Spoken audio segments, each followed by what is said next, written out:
Hello, I'm Maria Pitre-Martin, and I'm the Superintendent of Schools here in Thomasville City. I'm Ceretha Mitchell, and I'm the Chief Academic Officer. And I'm Jennifer Buck. I'm the Coordinator of Instructional Technology. In August of 2013, Thomasville City Schools started a journey, and that journey was one that really involved having a laser-like focus on classroom instruction. And very often we have had discussions here in Thomasville about what does that mean to have a laser-like focus on classroom instruction. And so one of the things that we determined that would define that is really understanding what students should know and be able to do per the North Carolina Standard Course of Study. How do we know that the students have learned that content? And then when are we going to assess and provide remediation to students who have not received that content?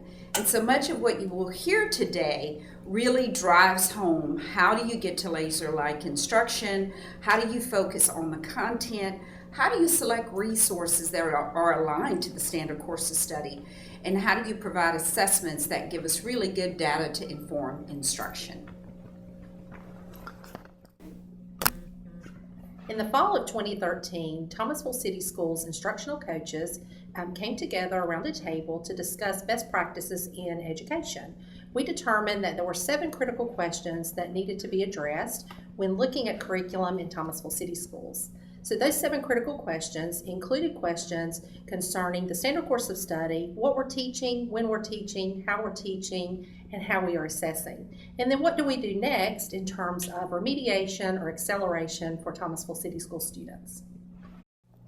It became very clear to us that Schoolnet would be a wonderful resource to help us do this particular work. So we actually worked with our team to help create some of these different components as far as giving our students a guaranteed curriculum. We wanted to be sure to use the Schoolnet instructional resources as a framework. This really was more than just curriculum mapping, but what we started with is because we know the Schoolnet resources were already vetted and of quality material, we used those with our teachers and had a lot of professional development around that.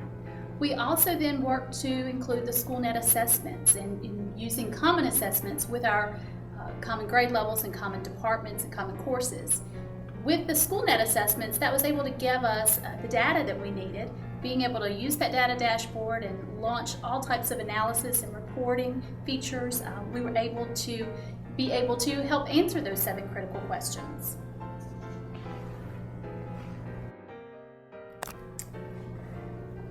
What we did with Schoolnet is try to look at this from a standpoint of aligning the instructional resources with the assessments. In our district, we jumped in with the instructional resources first. As you'll see referenced in the gear picture here, the instructional resources and the assessments work hand in hand.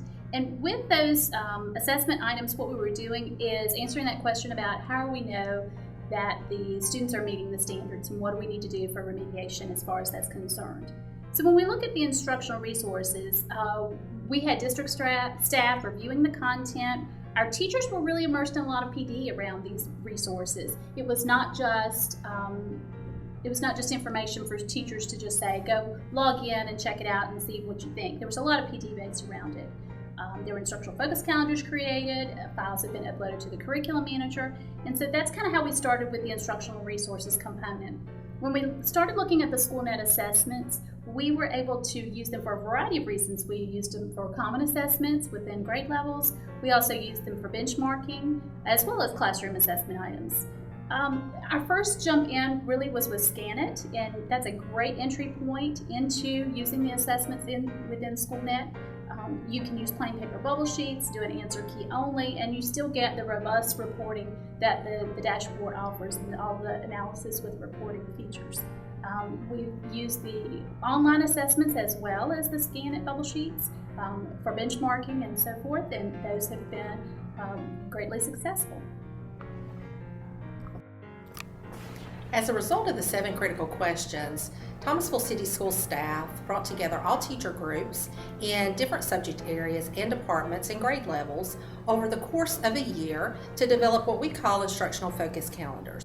Those instructional focus calendars are developed around the 7 critical questions that we deem as important in Thomasville City Schools. Getting started with Schoolnet assessments was very painless, actually, with going and getting started with using Schoolnet. Schoolnet was an easy program to get downloaded onto a computer right there in the Schoolnet dashboard, and being able to use plain paper, not having to purchase separate Scantron sheets, and being able to add the data into Schoolnet as far as just putting an answer key only. We were able to use some of the same assessments that teachers were comfortable with, and this was actually a very easy way that we found to get started in using the Schoolnet assessments. There was a lot of levels of assessments using classroom assessments, and we're really excited about doing some co-authoring assessments with some of the newest features. We are also using them for common assessments. Students and teachers have had very positive experiences with utilizing the online assessment component of Schoolnet. We actually were able to complete our benchmarks online this spring, and we were very successful. The students were able to know their results immediately, teachers were able to track their students' progress on the dashboard, and we were able to get reporting for lots of different individuals and stakeholders in the school as far as those assessments are concerned. Looking at the different reports and the data collection opportunities that Schoolnet gives us, we can analyze the data at the classroom level. Our instructional coaches have got access to this data so that they can help formulate and provide support for instruction. Our school administrators and even district administrators are able to look at the data analysis piece and be able to react to it positively and move forward with instruction in the classroom. So next we look at the standards mastery reports in small groups throughout the district. A lot of times the small groups consist of grade levels, sometimes department levels. We also have some grade levels that are larger than others, so we have groups split into different pods. So during this time as PLC work, we bring the teachers together to discuss the mastery report and look at students' progress toward goals individually, and then determine needs and remediation or enrichment and opportunities for future work. We have several different templates that we use with our teachers over the course of this past year, and we have modified and changed the templates to meet our needs. We make sure we first look at the data, we analyze are there any patterns of misunderstandings for students, any questions that all of our students may be missing, what can we celebrate, what are students understanding, and then we take the information and that drives our next steps in instruction. The monitoring piece is crucial in all of the effort we put forth as a school district. The Instructional Excellence inventories are opportunities developed by the vision of our superintendent, where central office staff along with principals and other coaches come together 4 times a year per site to do full day visits. During each full day visit, there's an hour and a half, what we call data dive, where the instructional team develops their data based from their benchmarks, their common formative assessments, and any other assessments worthy of sharing toward progress for students. And we look at the patterns of improvement, the patterns of celebrations that we can celebrate as a team. We look at patterns from school to school, and then we can determine next steps as a district for instructional needs. The Instructional Excellence inventories have been very helpful, have been beneficial, and it is an ongoing PD opportunity for all of our staff. We're really excited about next year moving forward with Schoolnet and exploring all the new resources that are continuously being added. We have set aside some time at the end of this school year to really look deeper into each content area with our teachers and also revise our instructional focus calendars. And to play off of that, actively involve teachers even more in some of the features that Schoolnet has to offer, like being able to leverage the grouping options and being able to assign materials to students for specific standards remediation. So we're really excited about moving forward with more with the curriculum manager piece, as well as spreading that online options testing more towards our 612 environment.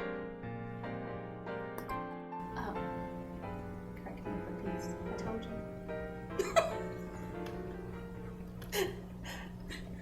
We were using the Schoolnet online system for getting teachers and students acquainted with more of, this No. one's a bust. Yeah, this was a bust because when you started talking on, so you got to start that one.